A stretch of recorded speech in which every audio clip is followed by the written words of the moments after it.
اعوذ باللہ من الشیطان اللعین الرجیم بسم اللہ الرحمن الرحیم الحمد للہ رب العالمین والصلاة والسلام علی سیدنا محمد وآلہ الطاہرین اللہم صل علی محمد وآل محمد اللہم وفقنا وجمیع المشتغلین خصوصا الحاضرین بحق امیر المؤمنین۔ ناظرین محترم، یہ ہمارا 12واں درس ہے سیرت معصومین کے حوالے سے۔ سابقہ درس میں، درس نمبر 11 میں، امیر کائنات کی حکومت اور فضائل اور اوصاف علی بن ابی طالب کا تذکرہ ہوا، اور آج کی گفتگو میں اسی کا ایک تسلسل ہے کہ دین کے امور میں قانون کے نافذ کرنے کے حوالے سے، چونکہ ایک حاکم اسلامی اور الہی رہبر ہونے کے ناطے امیر کائنات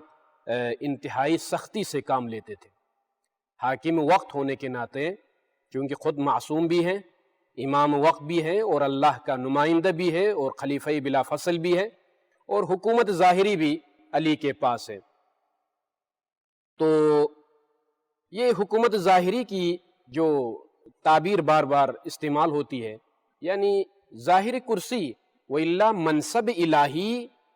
بعد رسول اللہ، پہلے ذکر کر چکا ہوں، امیر المومنین کے پاس ہی تھا، وہی خلیفۃ اللہ، وہی ولی اللہ، مگر ظاہری حکومت جو انسان کے پاس منصب ہوتا ہے، کرسی، یہ کرسی چھن گئی امیر المومنین سے، اس کو غصب کیا گیا، اور اس حکومت ظاہری کا نام خلافت اللہ نہیں ہے۔ اللہ کی امامت اور ولایت اور خلافت اس کرسی کا نام نہیں ہے، یہ ظاہری حکومت شؤون میں سے، اس امامت کے امور میں سے ایک امر حکومت کرنا ہے لوگوں پر، تاکہ اللہ کے زمین پر اللہ کے احکام نافذ ہوں، لہٰذا اس کو ہم ظاہری حکومت کہتے ہیں۔ تو آج کی گفتگو میں، آج کے اس درس میں، جو کہ درس نمبر 12 ہے، قانون الہی کے نفاذ میں علی سختی سے کام لیتے تھے، حتیٰ جو گورنر تھے امیر کائنات کے، مختلف علاقوں میں، مختلف شہروں میں، کوفے میں، بصرے میں اور مکے میں، ان عمال اور ان گورنروں پر کڑی نظر رکھتے تھے امیر کائنات کی کہیں ایسا کوئی تصرف، ایسا کام جو حکومت اسلامی کے خلاف ہو، قوانین اسلامی کے خلاف ہو، ایسا کام تو نہیں کر رہے ہیں یہ میرے گورنر اور میرے نمائندے۔ انہی چیزوں میں سے ایک مثال قانون کے نفاذ کے حوالے سے اور قانون میں سختی کے حوالے سے امیر المومنین کی ایک مثال، عثمان ابن حنیف جو کہ بصرے کا گورنر تھا امیر المومنین کی طرف سے، مولا کو خبر ملی کہ ایک بڑی دعوت میں عثمان ابن حنیف شریک ہوئے ہیں، اور وہاں پر طعام مختلف طعام وہاں پر پیش کیے گئے، اور انہیں طعام سے جو ہے بہت ساری انواع و اقسام کی کھانے پینے کی چیزیں وہاں پر موجود تھیں۔ تو عثمان ابن حنیف اس دعوت میں شریک ہوئے۔ یہ خبر جب مولا کو ملی تو امیر کائنات ناراض ہو گئے، مکمل ایک خط لکھا عثمان ابن حنیف کے نام، جو کہ 45 نمبر مکتوب ہے نہج البلاغہ میں، الى عثمان ابن حنیف الانصاری وکان عاملہ علی البصرہ، بصرے کا گورنر تھا، وقد بلغہ انہ دعی الی ولیمۃ قوم من اہلہا فمضى الیہا، امیر کائنات کو یہ اطلاع ملی کہ وہ ایک بڑی دعوت میں شریک ہوئے ہیں۔ اما بعد یا ابن حنیف فقد بلغنی ان رجلا من فتیۃ اہل البصرہ، مجھے یہ اطلاع ملی ہے کہ بصرے کے بعض نوجوانوں نے یا جوانوں نے آپ کو دعوت دی ہے اور آپ کو مدعو کیا تھا، جس میں طرح طرح کے خوشگوار کھانے تھے، اور تمہاری طرف بڑے بڑے پیالے بڑھائے جا رہے تھے، اور تم تیزی سے وہاں پہنچ گئے۔ مجھے تو یہ گمان بھی نہیں تھا کہ تم ایسی قوم کی دعوت میں شرکت کرو گے جس کے غریبوں پر ظلم ہو رہا ہے۔ کتنے مساکین اس شہر میں رہ رہے ہیں، کتنے غربا اس شہر میں رہ رہے ہیں، کتنے مظلومین اس بصرے میں رہ رہے ہیں، اور ایسی دعوت کو آپ نے قبول کر دی جس میں طرح طرح کے کھانے کھائے جا رہے ہیں۔ یہ امیر المومنین کی عدالت اور یہ سختی تھی نظام الہی کے نفاذ میں۔ تو امیر المومنین نے سختی سے فانظر فرمایا، فانظر الی ما تقضمہ من هذا المقضم فما اشتبہ علیک علمہ فالفظہ وما ایقنت بطیب وجوہہ فنل منہ۔ دیکھ لو اے عثمان ابن حنیف، جو لقمے چباتے ہو اسے دیکھ لیا کرو، اگر اس کی حقیقت مشتبہ ہو تو اسے پھینک دیا کرو۔ جو کھانا کھا رہے ہو، جن دعوتوں میں شرکت کر رہے ہو، دیکھو کہ حرام حلال کا خیال رکھا جا رہا ہے یا نہیں۔ اگر آپ کو شک بھی ہو جائے کہ یہاں حرام مال کا دخل ہے تو لقمے کو پھینک دو، منہ سے استعمال نہیں کرو، وہاں شرکت نہیں کرو، چونکہ کہ نمائندگی الہی کی طرف سے تم وہاں پر گورنر ہو۔ اور سختی سے مولا نے یہ نصیحت فرمائی، اور بہت طویل خط ہے۔ فرمایا مولا نے کہ اقنع من نفسی بان یقال ھذا امیر المومنین، اس جملے سے قبل ایک قیمتی جملہ ہے۔ مولا نے فرمایا کہ یاد رکھو، الا وان لکل مأموم اماما، اے عثمان ابن حنیف یاد رکھو کہ ہر ماموم کا ایک امام ہوتا ہے، ہر مقتدی کا ایک مقتدا ہوتا ہے، ہر ماموم کا ایک امام ہوتا ہے جس کی وہ اقتدا کرتا ہے، جس کی وہ اقتدا کرتا ہے، اور اسی کے نور علم سے کسب ضیاء کرتا ہے، کسب روشنی کرتا ہے، کسب ہدایت کرتا ہے۔ اور تمہارے امام نے، مثال پیش کرتے ہیں امیر کائنات، بہت زبردست مثال، کہ اس دنیا میں صرف 2 بوسیدہ کپڑوں اور دو روٹیوں پر گزارا کیا ہے۔ میں تمہارا امام ہوں اے عثمان ابن حنیف، آپ نے اتنی بڑی دعوت میں آپ نے شرکت کی، طرح طرح کے کھانے وہاں پر موجود تھے، اور اس کوفہ بصرہ شہر میں کتنے غریب کتنے مظلوم لوگ وہاں پر رہ رہے ہیں، اور آپ میرے نمائندہ ہو کر وہاں پر آپ شرکت کر رہے ہیں۔ اور معلوم ہونا چاہیے اور آپ کو یاد رکھنا چاہیے کہ ہر ماموم کا ایک امام ہوتا ہے، اور میں تمہارا امام ہوں کہ 2 بوسیدہ پھٹے پرانے کپڑے ہیں تمہارے امام کے پاس، اور 2 روٹیوں پر گزارا کرتا ہوں۔ مجھے معلوم ہے، یہ میں اور آپ کا لیے پیغام ہے، مجھے معلوم ہے کہ تم لوگ ایسا نہیں کر سکتے ہو۔ الا وانکم لا تقدرون علی ذلک، علی کی سیرت تم نہیں اپنا سکتے ہو، مجھے معلوم ہے، علی کی راہ قدم پر چلنا مشکل ہے، مجھے معلوم ہے، مگر ولیکن اعینونی بورع واجتہاد وعفت وسداد، لیکن میری مدد کرو، خدا کی قسم میں نے تمہاری دنیا میں سے نہ کوئی سونا جمع کیا ہے اور نہ اس مال و متاع میں سے کوئی ذخیرہ اکٹھا کیا ہے۔ اور یہ مطالبہ بھی نہیں ہے کہ امیر المومنین ہم سے یہ مطالبہ کرے کہ جو ہے مجھ جیسا بنو، اس لیے کہ ہم بن نہیں سکتے، لیکن امیر المومنین فرماتے ہیں کہ مجھے معلوم ہے کہ تم لوگ ایسا نہیں کر سکتے ہو، لیکن کم از کم اپنی احتیاط، کوشش، عفت اور سلامت، پاک دامنی کے ذریعے سے، تقوی کے ذریعے سے میری مدد کرو۔ مددگار تو بن سکتے ہو، ٹھیک ہے کہ خود علی نہیں بن سکتے، لیکن علی کے مددگار تو بن سکتے ہو۔ اور آخر میں فرماتے ہیں کہ اقنع من نفسی بان یقال ھذا امیر المؤمنین ولا اشارکہم فی مکارہ الدہر او اکون اسوة لہم فی جشوبۃ او خشونۃ العیش فما خلقت لیشغلنی اکل الطیبات کالبہیمۃ المربوطہ ہمها علفها او المرسلۃ شغلها۔ یہ قیمتی جملے ہیں امیر کائنات کے، فرماتے ہیں کہ کیا میرا نفس اس بات سے مطمئن ہو سکتا ہے کہ مجھے امیر المومنین کہا جائے، اور میں زمانے کے ناخوشگوار حالات میں مومنین کا شریک حال نہ بنوں؟ ملک میں جہاں میری حکومت قائم ہے وہاں پر غریب بھی رہ رہا ہے، مظلوم بھی رہ رہا ہے، اور کتنے ایسے نادار لوگ رہ رہے ہیں، کیا مظلوم کی میں حمایت نہ کروں؟ کیا غریب کی میں مدد نہ کروں اور مجھے امیر المومنین کہا جائے؟ کیا میرا نفس مطمئن ہوگا؟ یہ معاشرے کے ہر فرد کے لیے، ہر صاحب منصب کے لیے درس ہے کتنے ایسے افراد ہیں جن کے پاس منصب ہیں، مناصب ہیں، مگر جو ہے وہ غریبوں کی مدد نہیں کرتے ہیں اور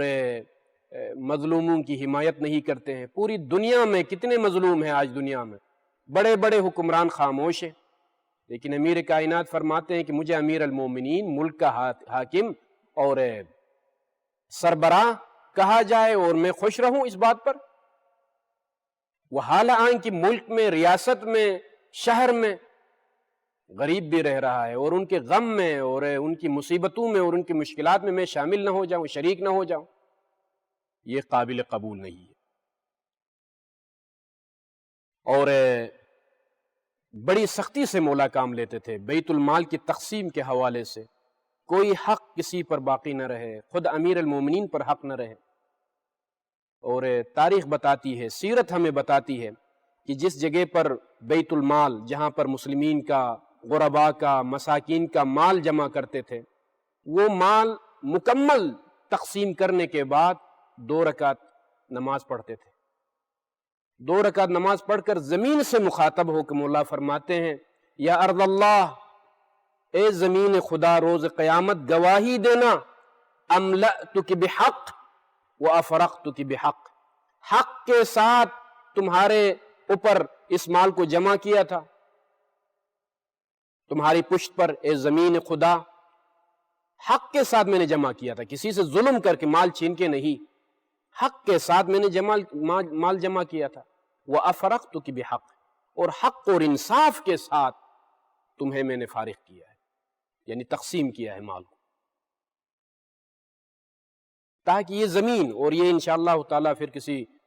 کسی فرصت میں گفتگو کروں گا، ہر چیز گواہی دینے والی ہے روز قیامت۔ زمین کا ہر حصہ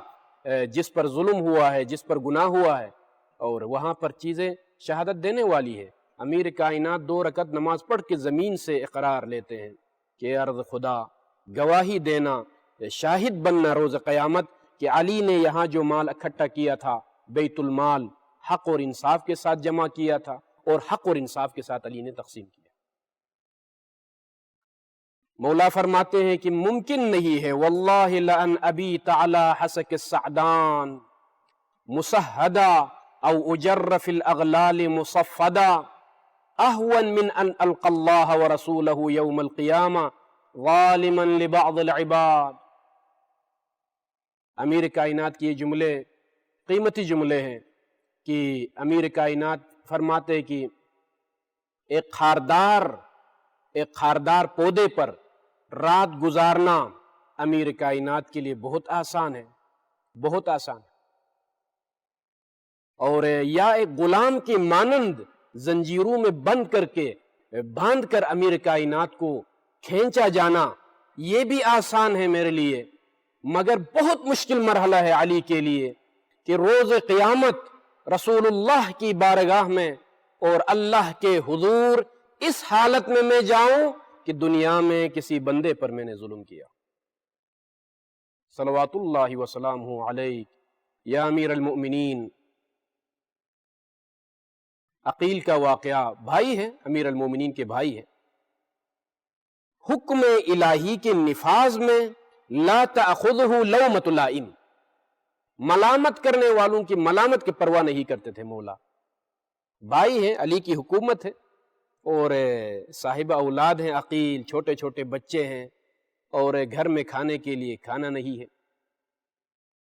روٹی نہیں ہے۔ اس حالت میں غربت کی وجہ سے بچوں کے چہرے متغیر ہو گئے ہیں، رنگ متغیر ہو گیا ہے، خود عقیل کی حالت ٹھیک نہیں ہے۔ اس حالت میں مولا کے پاس آتے ہیں، شاید کچھ ملے مولا کی طرف سے۔ مولا کے پاس جب اصرار کیا کہ جو بیت المال میں حق تھا وہ دے دیا ہے، اس کے علاوہ اضافی میں مال نہیں دے سکتا۔ جب زیادہ اصرار کیا تو مولا فرماتے ہیں کہ میں نے اپنے کان ان کی طرف دھر لیے، ان کو سننا شروع کیا تو فظن انی ابیع دینی، میرے بھائی عقیل نے یہ خیال کیا جب میں نے سننا شروع کیا کہ وہ کیا فرما رہے ہیں، کس چیز کا مطالبہ کر رہے ہیں، تو جب میں نے سننا شروع کیا تو عقیل نے یہ گمان کیا کہ علی دین بیچنے کے لیے تیار ہو گئے، سبحان اللہ، بھائی ہے، اہل دنیا والے جن کے پاس منصب ہے وہ دیکھیں کہ حکومتی اموال میں کس طریقے سے تصرف کرتے ہیں،